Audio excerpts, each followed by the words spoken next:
सिद्धू दादा, तुम्ही घरी परत आलात, लय बरं वाटलं बघा.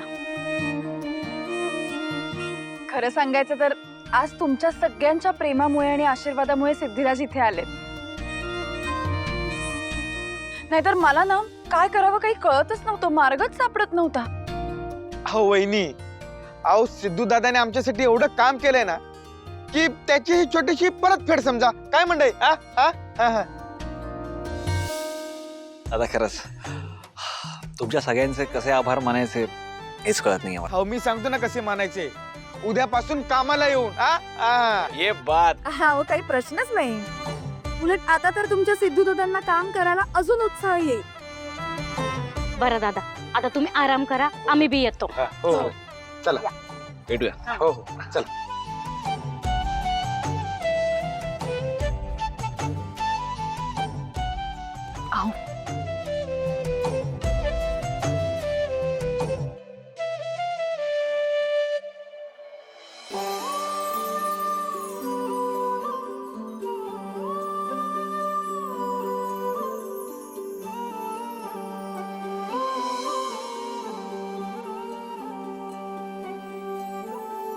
ही अनोखी गाठ कोणी बांधली,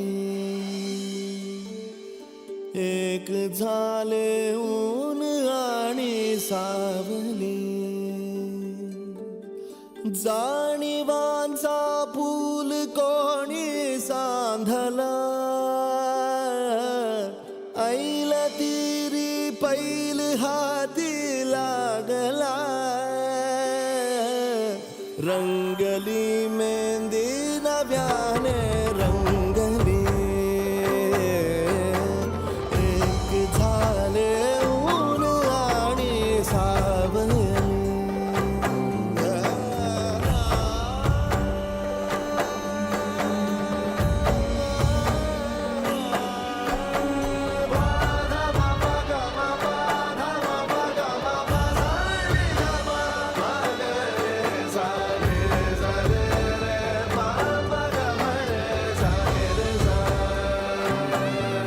माझे बहर सारे तुझे, माझे प्रहर सारे तुझे, साऱ्या क्षणांवर नाव गेले कोरले माझे तुझे, हे बंध जुळले त्या क्षणी जणू लाभली संजीवनी.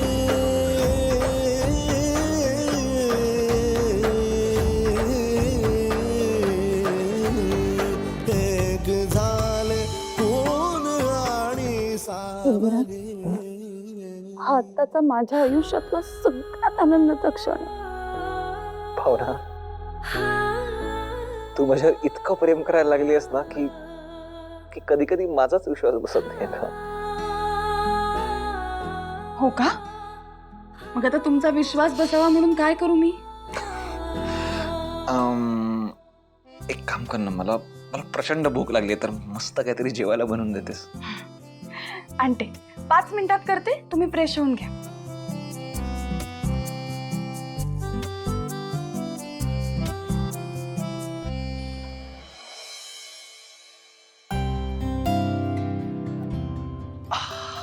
भाई साहब, मस्त गारवा आहे ना ग. मी काय म्हणतो भावना, आपण इथे चुलीपाशीच मस्त जेवायला बसूया का? थंडीवर छान आहे. या की. एक नंबर. हा हा हा हा, क्या बात आहे भावना, काय मस्त घमघमाट सुटलाय ना. सिद्धिराज, मी ना आज खानदेशी पद्धतीचा बाजरीचा घाटा केलाय. ओ? थंडी आहे ना, मस्त वाटेल तुम्हाला प्यायला. क्या बात आहे. वा वा वा वा वा वा. थांब. वा.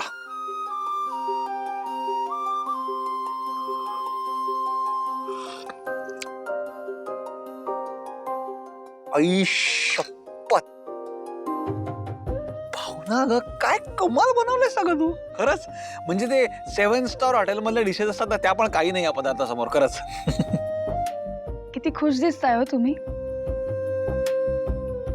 नाही म्हणजे म्हणायला गेलं तर आता आपल्याकडे काय आहे? हे पत्र्याचं घर, हा बाजरीचा घाटा. पण खरं सांगू, आज पोलीस स्टेशन मध्ये लोकांचं तुमच्यावर असणारं प्रेम बघितलं आणि मला अख्खं जग जिंकल्यासारखं वाटलं. खरंच म्हणजे या लोकांच्या प्रेमाची आणि उपकाराची भावना परतफेड आपल्याला करायलाच पाहिजे.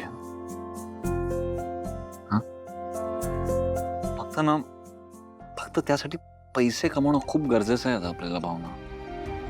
सिद्धिराज, आजपर्यंत तुम्ही इतकी जनसेवा केली, लोकांची इतकी मदत केली, त्यांची दुःख कमी करण्याचा प्रयत्न केला आणि आज त्यामुळेच तुम्हाला लोकांचं इतकं प्रेम मिळतंय. मी खरं सांगू का तुम्हाला, तुम्ही अजिबात ही जनसेवा थांबवू नका. हे बघा, पैशाचं टेन्शन घेऊ नका तुम्ही. पैसे कमवायचं डिपार्टमेंट माझ्याकडे. तुम्ही फक्त जनसेवा करत राहा बस. भावना खरं सांगू तुला, म्हणजे जनसेवा करायला मिळणं ना म्हणजे एखाद्या लॉटरी लागण्यासारखंच आहे.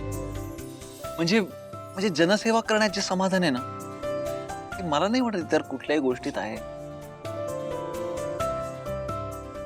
आणि भावना तुझी जर साथ असेल तर मला आयुष्यभर फक्त आणि फक्त जनसेवा करायलाच आवडेल.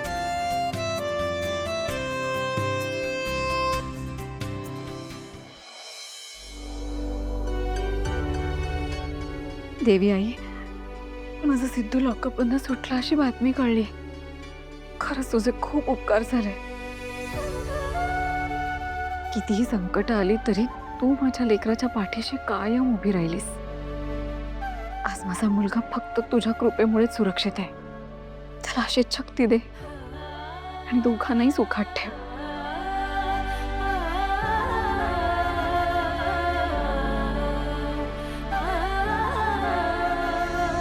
नाही नाही नाही संपत नाही. त्या हलकट लोकांच्यामुळे सिद्धू सुटलाय आणि हे असं जर होत राहिलं ना तर आपण जे काही ठरवले ना ते कधीच साध्य होणार नाही. आणि बघ बघ, सिद्धू आणि त्याची ती मॅडम जिंकत राहतील आणि आपण फक्त बघत बसू. हा, काही तू जरा शांत हो. अगं असे कसे जिंकतील ते घरातनं बाहेर पडलेत.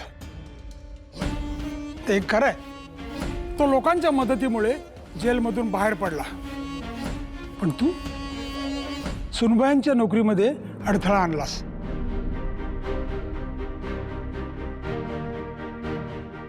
आता मला सांग, त्यांना पैसे कुठून मिळणार?